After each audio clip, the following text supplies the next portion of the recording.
options. Let's try an asterisk 3 that we might bring back into the joint meeting with management. What are the 3 most promising options here on the list? What would you say? We've got to keep seniority on the table. Okay, so seniority, you want to, obviously. We couldn't get ratified without it. Okay. Also, job guarantees of some kind, don't you think? Yeah, I think so. Job guarantees, that's a very promising idea. Okay. But I think we need a voice in the training. I don't think there's any question that without a voice in the training, why we aren't comfortable. Okay, a voice in the training. Okay. But I don't think we want them to know, do we, that we've asterisked, do we? Well, let me ask you this, Al. You see, bargaining, you're taking our flexibility away. Oh, you're not making these as proposals. Well, these are just options you're willing to talk about. Is there any option here that you're not willing to talk about? I think that the concern is that if we offer up an idea, they're going to glom onto it as if we proposed it. Right. You need to know that the first time they glam onto one of those and say, boy, we'll buy that, we're walking. Because you've told us these are just things we're going to talk about. Sure. Al, I'm going to be onto them long before you walk. Remember, the ground rule is no commitment. I'll see to it that that ground rule is maintained. Once the union team focused on the task of inventing options, they were able to come up with quite a few. It is a very important activity to brainstorm. The rules of brainstorming are quite clear. You set aside a time, no criticism, no commitment, just invent ideas. However short the time you have, it is a good idea to have some segment of time in which people are asked to explore and let their mind wander and think of things that might meet the underlying interests.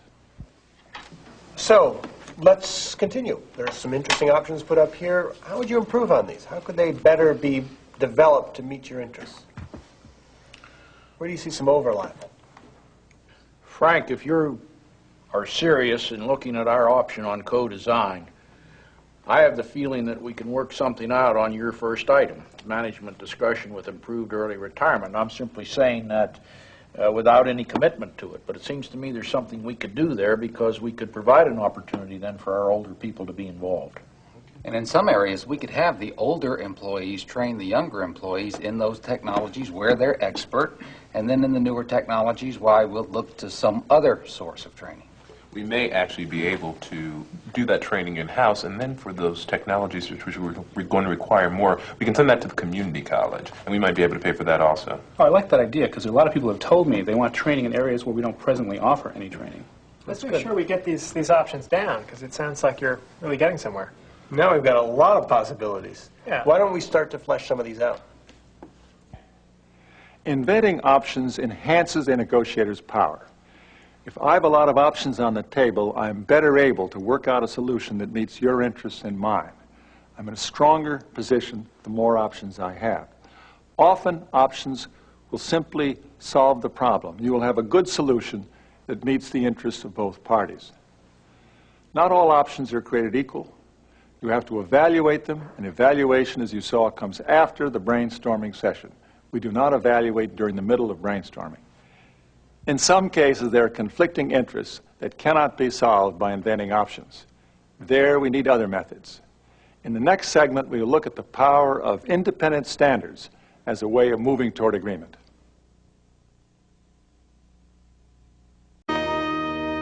Segment 3, Standards. Sometimes interests conflict, and you can't find a creative option that satisfies both sides. Often when that happens, the parties end up in a contest of will, where one side or the other has to back down. That kind of contest is costly. It rewards stubbornness and deception. And nobody likes to back down. And so they don't. And the process takes forever. A better way to resolve conflicting interests in most situations is to use independent standards.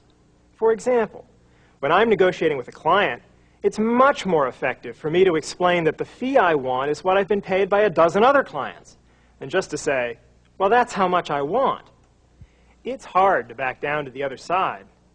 It's much easier to go along with an independent standard, such as market value, precedent, or industry practice.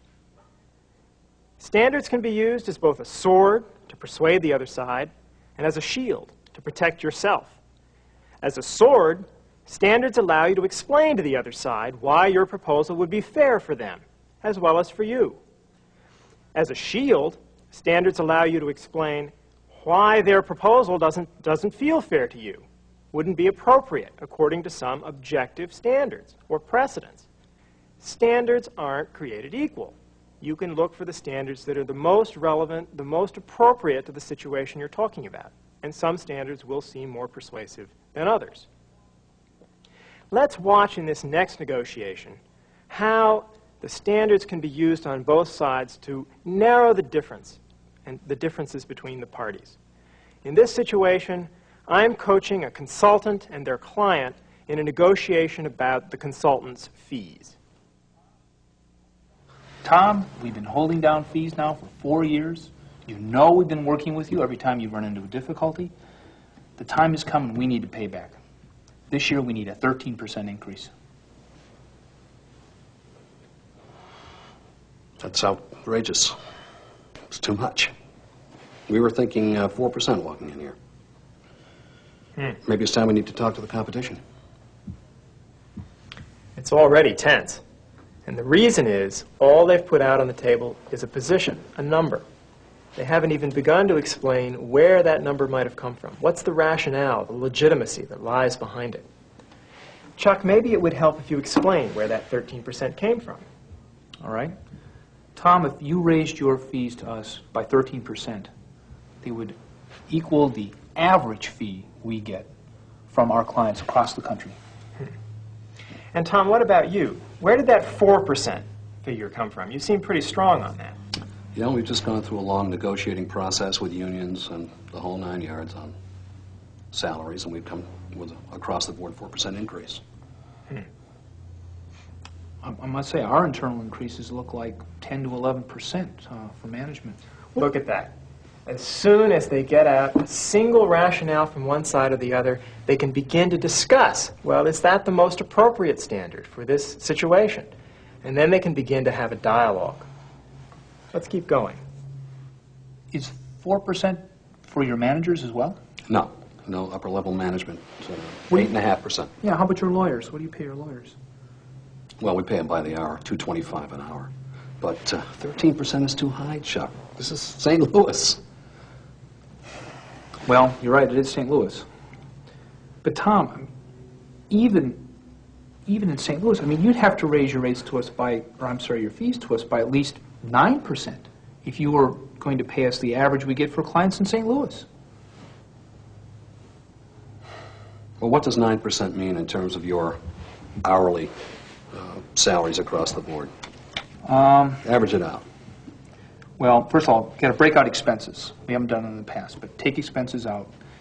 And if you combine the highest hourly rate and the lowest hourly rate, you know, we've got a team working with you in various assignments, it would be about $125 an hour.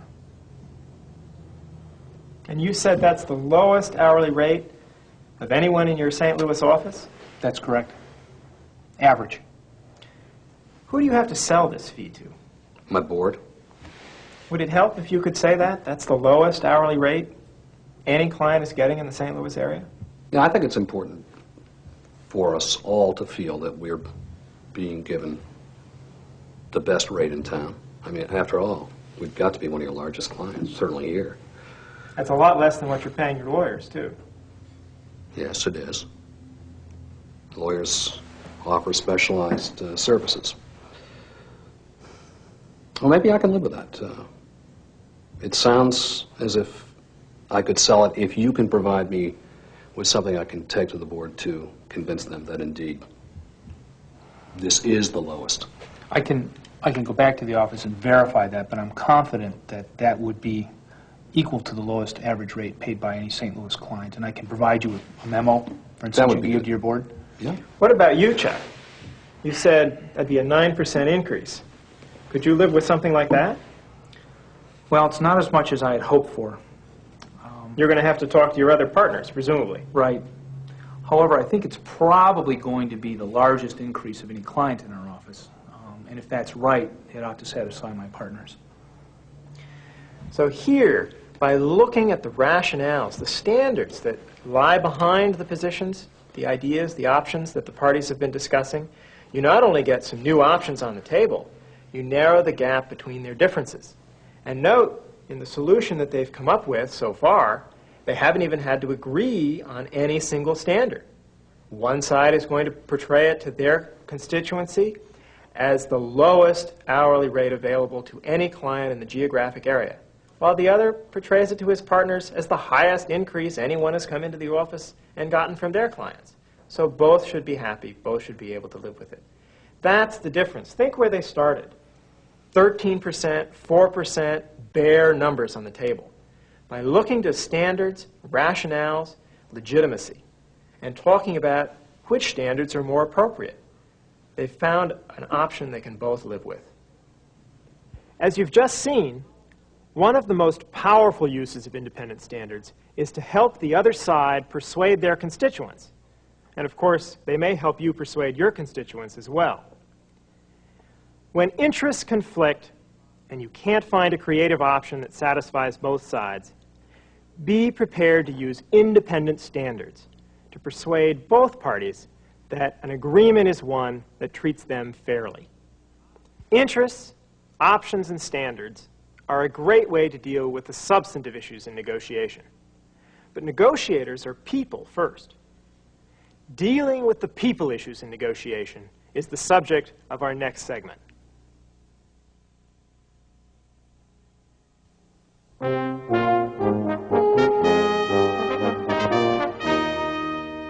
Segment 4, People. Constantly in a negotiation, you're trying to focus on the problem, you're trying to look at the interests or the options or the standards, and the people get in the way. Their emotions, their egos, their different ways of seeing things, their communication patterns. Constantly, you're focusing on the problem, the people get in the way. People make two assumptions. Either they assume that, look, I've got to be soft on the people. I need this relationship. And that means being soft on the problem, giving in, making concessions. Or they make the opposite assumption. I've got to be hard on the problem. I need to get this. I need to get this for my organization or for myself. If that means being hard on the people, well, that's real life. We're in the world of business. We're not holding hands. What we find successful negotiators doing is rejecting both those assumptions. What they do is they separate the people from the problem, almost like drawing a line in their heads between the person and the problem, in order then to simultaneously be soft on the people, hard on the problem. In fact, the harder you need to be on the problem, the softer you need to be on the person if the person is not going to get in the way of dealing with the problem. First part about emotions, I think, is to be aware of your own, be sensitive to where they are, feel them, and then be sensitive to the emotions of the other party. Try to acknowledge them, see if you can't understand how they're feeling. We sometimes think we're taught as children it's naughty to be angry. There's nothing wrong with feeling anger. It's like feeling hot or feeling cold. It's a feeling. How you deal with anger is something else. People have a tendency to believe that when they disagree about something in negotiation, one side has to be right or the other side, and somebody has to be wrong. Usually that's not true.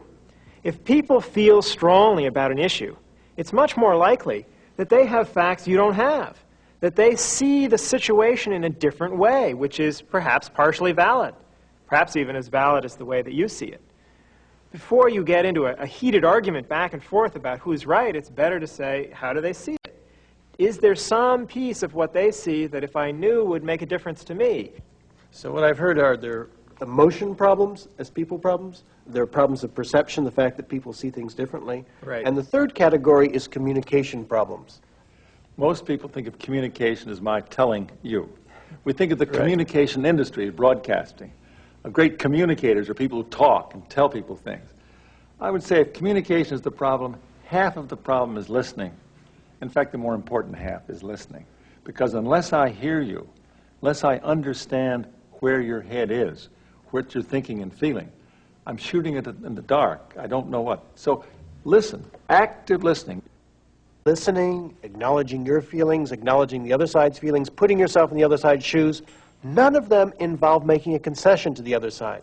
We deal with, the key point is to deal with people problems with people techniques and then deal with the problem on its merits. In the next negotiation, John Nathan is being asked for a raise by a talented young associate of his. John wants to avoid the raise. In fact, he wants to avoid discussing the problem by threatening the relationship, by indicating the relationship is at stake. He is deliberately, although maybe not consciously, mixing up the relationship with the substance. And Tim, asking for the raise, is fairly good in saying that the amount of the raise should not depend on the quality of the relationship. Let's watch. I've been here for 18 months. I've been working really hard. I came to this firm because I value your advice and what you've taught me so much. And I think that now I'm looking around, I'm seeing other people in the firm coming in, hiring laterally at higher salaries than I'm getting. I'm wondering perhaps, is there a reason for this? Is there a reason that I'm not being paid comparably to other people in my position? Oh, I hear what you're saying. You know that we're flying still a little low to the ground. We're trying to take this thing up to the 40,000 feet we think we ought to be flying at. You're doing a lot to help us get there. But you and I, we haven't talked money much. You knew coming in that we didn't have a lot of money to spend except on the projects and on the stuff that we're doing that are making us feel like we're contributing to something, making a difference out there. Money brought up between us at this time just seems inappropriate somehow. I'm uncomfortable about it. In what way? I'm sorry. Is there...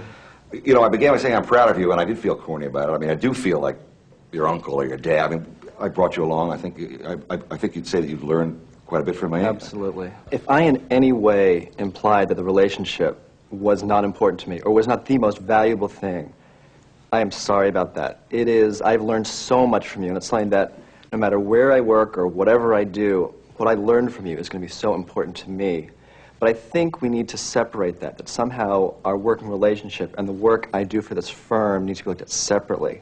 And my salary requests are really for what I think I can contribute to the work of this firm.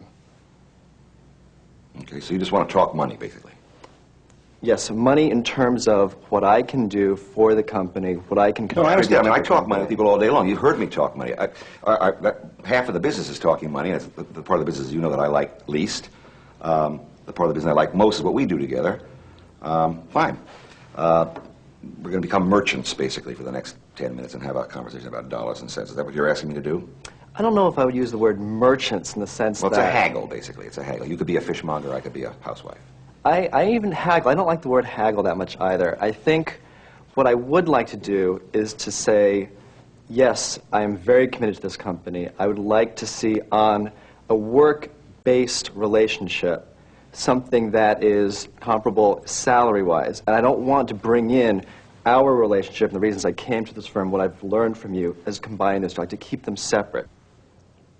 Okay, how much do you want? Well, I look at the other people you've brought in recently who are in my position, who are laterally hired, who are about $40,000, and that's the reason I think it's fair for the work I do. You're being paid $32,000 now, Tim. Yep. $32,500. Mm-hmm. And you're asking for a $7,500 raise now. Right. I need to hear one thing clearly from you. Are we in ultimatum mode here? Are you saying, pay me the $40,000, give me the $7,500 raise today, or I'm gone, I'm out of here, I'm up the next step on the ladder? Is that where we are? Absolutely not, John. I would never leave you today. I would never walk out on you. That is something that I just would not do, and purely because we value our friendship so much, I would never do anything like that to you. All I want is to be treated fairly. All I ask is that I be treated for my work the same way anyone else in your firm is treated. Tim was good there. It's amazing. Every time John would bring something up, he'd reaffirm to John how much the relationship meant, and then say, but how much I'm paid is just a question of what's fair in the office. I don't want to feel ripped off. It's almost like when someone says, trust me. That's right. You should answer, of course I trust you. And common business practice would suggest that I run this by my lawyer. Now let's watch a negotiation between a professional and a manager. The professional is concerned about her schedule. She doesn't think that she has enough time at home with her child. Here, perception plays a role. The manager has a very different view of the fairness of the professional's schedule. Let's watch. Irma, I'm having trouble doing this job and taking care of my child. I came home last night after being on the road for 7 days, and my daughter didn't even know who I was. She didn't want to have anything to do with me, and I I'm at my wit's end. This is so crazy. I feel like you have scheduled me week after week on the road. I feel like I've done my fair share. I do work really well, and I'm really going crazy. This is really difficult. I can't keep it up. With the quality of my work, as well as being a mother, which I never get a chance to do because you always have me on the road, it's been really difficult. I think you can understand this, Irma. You're a mother. You understand what it's like. It's been really, really difficult for me. Can you help me? Well, I certainly understand as a mother what you must be feeling. If I came home and my child didn't recognize me, I'd be very upset. And I would like to help you. I want to help the company, too, so there may be some conflicting interest there. Let's talk more. Well, isn't motherhood the most important thing in the world? I mean, the child's welfare? I think that's very important, and this is a very critical time in your daughter's life. And that's a priority question, and I think that's one of the questions you and I need to talk about. Where are your priorities right now? Well, I want to be a good mother, and I want to be a good employee of this company. I want to keep my work at the level that it's at, and I feel that if you put me on the road, as much as you do, I can't be good at anything other than my job. Okay. So you're feeling like there's not enough balance in your life right now. Well, Francine, one of the reasons we put you on the road is you're one of our best employees, and we've got a lot of demand right now. And more than that, we're hearing, and I'm hearing from other folks, how come Francine isn't on the road as much as we are? And I said... Who's saying that? Well, let me tell you, I thought that was ridiculous, too. So I pulled together the data, and I looked at it, and I said, you know, actually, you are doing about 80% of what other people are doing. And that's been because I've been trying to the extent that I could to minimize the amount of time you have on the road. 80%? About 80%, yeah. So they're right. In other words, they feel like you're getting a break that they're not getting. So when I'm standing in my shoes trying to understand what it means to be a mother, I'm also hearing this voice of 24 people over here saying, hey, is this fair? And I'm frankly facing the dilemma of saying, Francine, maybe you should do more, and you're now coming in saying, you got to give me less. Yeah, you got to give me less. Okay. I have several responsibilities. One is to keep you and those other 24 people happy, productive. But I also have to make this company work, and I have to make sure our clients are happy. This is our busiest season. There's no way at this point I can reduce the workload. I think we can talk... Wow. Well, yeah, I know that's, especially after what happened to you last night. I'm sure this is not good news. I can't reduce it right now, but maybe we could talk about some options long term that could give you some relief in the future. So you're willing to work with me on this? I'm willing to talk about it and to see what's possible, because I don't want to lose you. If there's a way to keep you, treat others fairly, and keep our revenue stream where it needs to be, I'm willing to work with you. Bill, what did you think of Irma's performance there? What did you see? I thought Irma did a beautiful job of separating the people from the problem, being soft on the person while remaining hard on the problem, keeping the company's interests in mind. No, she's certainly able to be firm and friendly at the same time. It really makes a difference when you can do that. It's not just the words, it's the tone, it's the spirit, it's the intent that lie behind the words. Well, all of these techniques are more than just, words or formulas that you memorize. They don't work as formulas. You really have to mean it. And that's why, that's why dealing with people is hard. You have to make this part of you and really make it work. But if you can, it'll make a big difference. In every negotiation, there are people problems. When these loom large, when they become important, you want to get the first basic point. Disentangle the people issues from the substantive ones of price, terms, conditions, whatever you have. Just take them apart. Deal with the substance on its merits. But don't try and buy the relationship. Don't give in on the substance in order to improve their personal relationship. Deal with the substance, disentangle it, and then turn to the people problems. Deal with the people problems using people techniques. Acknowledge your emotions and theirs without blaming one side or the other. Listen actively. Put yourself in their shoes and understand how they see it. Those are the techniques that allow you to make them feel respected and well treated. Above all, turn a face-to-face confrontation into side-by-side problem solving. So you're both sitting on the same side of the table facing the problem. You're attacking the problem jointly, not the people.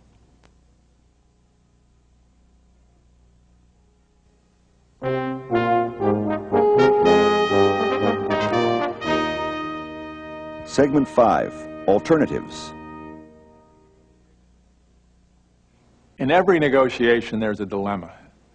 Shall I risk the mistake of walking away without agreement, or risk the mistake of signing an agreement I wish I hadn't signed, regretting it? Every negotiator feels uncertain. Is this deal good enough? Should I walk? Should I not? If I walk, I may get to the door, look out, and discover it's awful. If I stay at the table, I may sign an agreement when there was a better deal around the corner. The answer to this dilemma, the solution again, is preparation. Before you sit down at the table, know what you will do if you walk away. What is your best self-help alternative? We call this your BATNA, your best alternative to a negotiated agreement. And I want to have that in my pocket. I want to know just what I'm going to do. That is the measure of the success of any negotiation. Unless it's better than that, I ought to walk away.